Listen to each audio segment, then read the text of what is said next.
better chance of being back in the Super Bowl next year, the Patriots or the Seattle Seahawks? I think that you could make a strong argument for both sides, really. I would lean towards Seattle, I think, because of their insane home field advantage. I feel like that's going to get them so many wins. And the Cowboys went in there and beat them up pretty bad, and that's that. No, I'm just saying. That's my point. Is so how strong is the home field advantage when the Cowboys can come in and beat you there?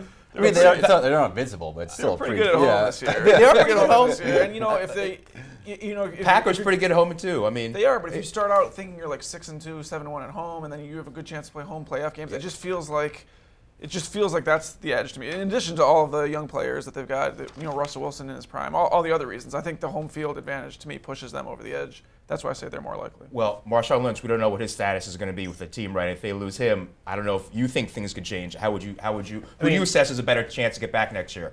I would say the Patriots have a better chance to get back because the NFC is stronger than the AFC right now. Who do you worry about beating the Patriots in the AFC right now, especially with the Broncos retooling? Right. Maybe the Steelers or the Ravens. Somebody in the I would like to have seen North. the Steelers with Le'Veon Bell full strength and then see what would happen. But the NFC, I think, in a lot of ways, is loaded or could be loaded. Seattle, first of all, has to just get out of its own division. Yeah. Right. You got the Cardinals. In theory, they'll have a quarterback next year. The 49ers. New could coach. But also had a pretty talented roster, and they were missing some key guys this year. The Cowboys and Eagles, both 10-win teams this year.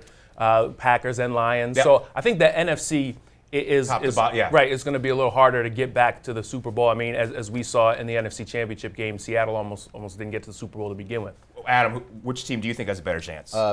Keith said exactly what I was going to say. I totally agree. It's just you look at like I think Dan is going to point about the edge the Seahawks have, but playing in the AFC East is basically equal to, if not better than, Seattle's home field advantage. I mean they're going to win. They're going to win that division. I mean, there's no. I think Rex Ryan is interesting in Buffalo, but who's playing quarterback for them? Yeah. So I definitely the Patriots have the easier road, so I would pick them. But I think the Seahawks are probably. I think they have more talent. I think they're going to be a better team next year, but I don't know if they'll have an easier path to make it. It's kind of amazing though, because it's so hard to predict the NFL from year to year, and teams have such violent swings up and down. But the AFC East is just the same every year. It's like 3 bad teams in the Patriots every year, and it doesn't seem like that. Every other division seems to flip itself over. The Dolphins are making some inroads. I mean, you wonder if chasing the Patriots just they teams can't trying to catch that standard is what sort of hurts them, and do they make desperate moves? Do they sort of outsmart themselves trying to catch this juggernaut in their division? I wonder if that has